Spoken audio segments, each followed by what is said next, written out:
मोदी जिंदाबाद। भारत माता की, भारत माता की, भारत माता की। गुना की धरती से चंबल के मेरे सभी परिवारजनों को मेरा आदरपूर्वक प्रणाम। गुना अपने आप में इतिहास को समेटे हुए है।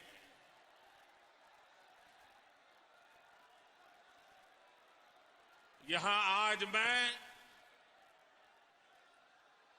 एमपी के भविष्य की बात करने आया हूं और मैं देख रहा हूं ये पंडाल भी छोटा पड़ गया है।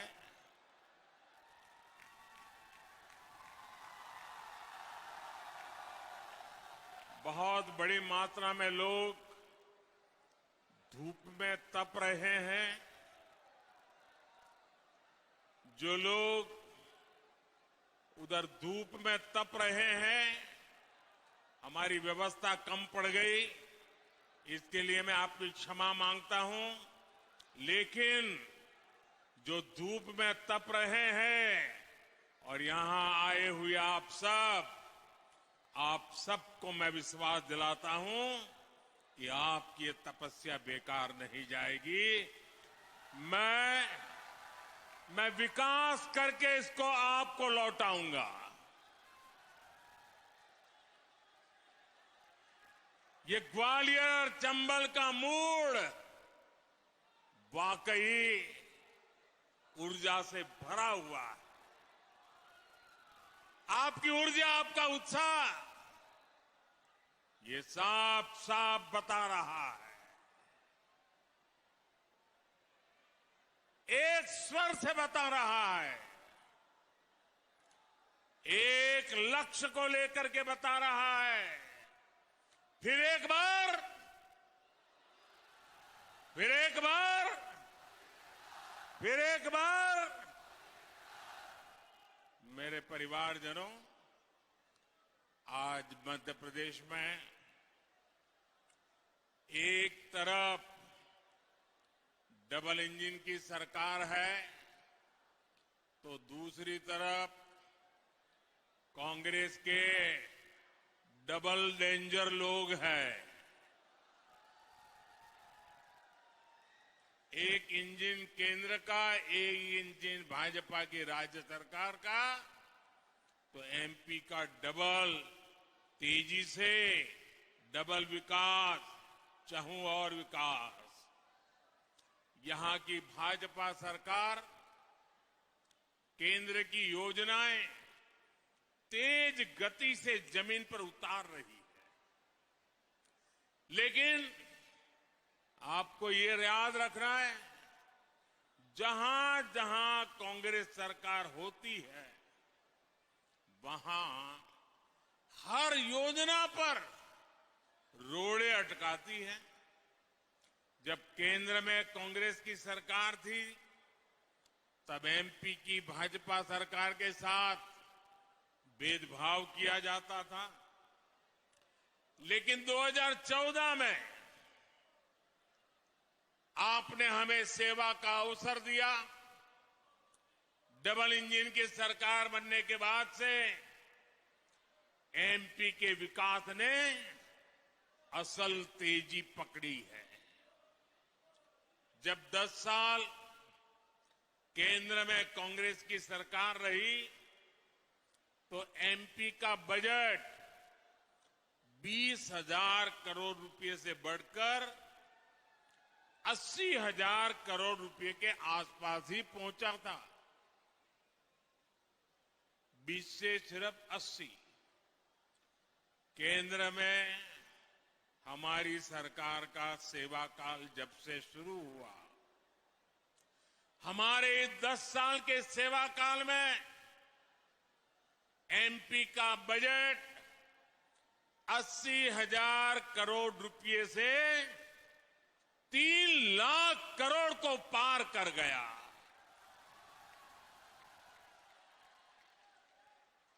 यानी एमपी की अर्थव्यवस्था का तेजी से विस्तार हो रहा है। यहां के लोगों की कमाई और तेजी से बढ़ रही है।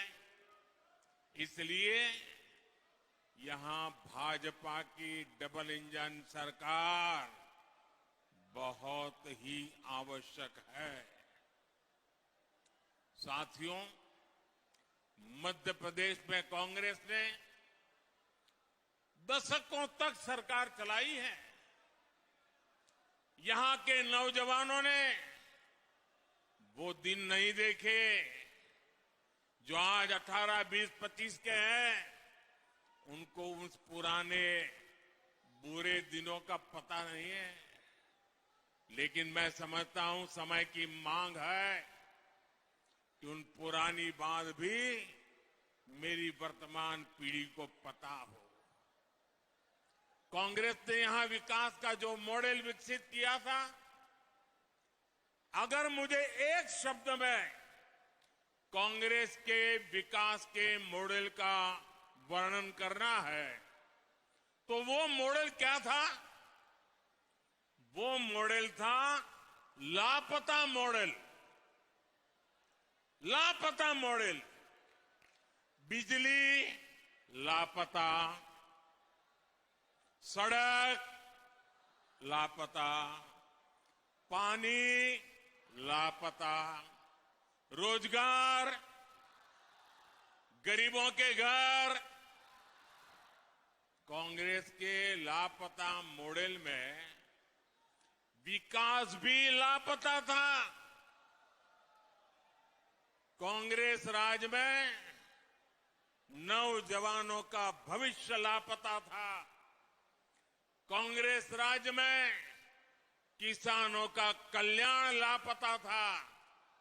साथियों, 2014 से पहले कांग्रेस सरकार किसानों से गेहूं हो, धान हो, दलहन और तिलहन हो, बातें बड़ी करते थे, लेकिन बहुत कम खरीदते थे, टोकनिज्म करते थे और खरीदना भी बड़ी देरी से शुरू करते थे। बाजार में सस्ते में गरीब लूट जाए, उसके बाद सरकार मैदान में आती थी और जो भी खरीदती थी उसकी सही कीमत किसान को नहीं देती थी। एक तरफ गोदाम में पड़े पड़े अनाज सड़ जाता था। उस समय टीवी वाले दिखाते थे कि रेलवे प्लेटफॉर्म के बाद बोरियां पड़ी है, बारिश में भीग रही है, अनाज सड़ रहा है, दुर्गंध फैल रही है। ये सारे दृश्य 10 साल पहले आप देख लीजिए, टीवी पे हर बार नजर आते थे। दूसरी तरफ भूखमरी बेतहाशा भारत के गरीबों को परेशान कर रही थी। कांग्रेस के पास इस स्थिति से निपटने का कोई विजन नहीं था। देश के किसानों को इस संकट से भाजपा सरकार ने निकाला है। भाजपा सरकार के प्रोत्साहन से अन्न उत्पादन का रिकॉर्ड बना और किसानों से हमने रिकॉर्ड खरीद भी किया। इस साल देश के गेहूं किसानों को केंद्र सरकार ने 55,000 करोड़ रुपए से ज्यादा सीधे उनके बैंक खाते में भेजे। इसका बहुत बड़ा हिस्सा मध्य प्रदेश के किसानों को भी मिला है। भाजपा सरकार ने देश के जरूरतमंदों के लिए अपने अन्न के भंडार भी खोल दिए।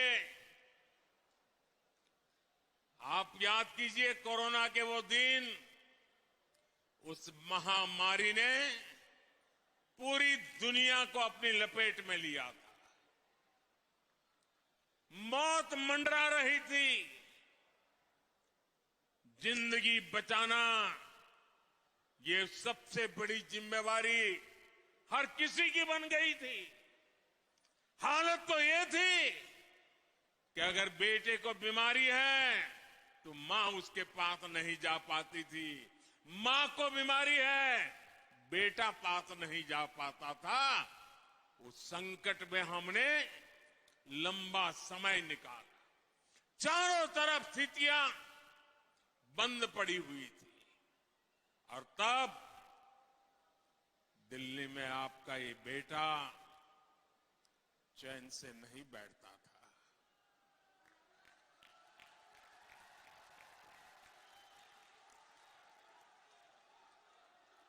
हर पल यही सोचता था कि मेरे देश का मेरा एक भी परिवारजन गरीब से गरीब क्यों न हो, उसके घर का चूल्हा बुझना नहीं चाहिए। बच्चे रात को भूखे सोने नहीं चाहिए। मां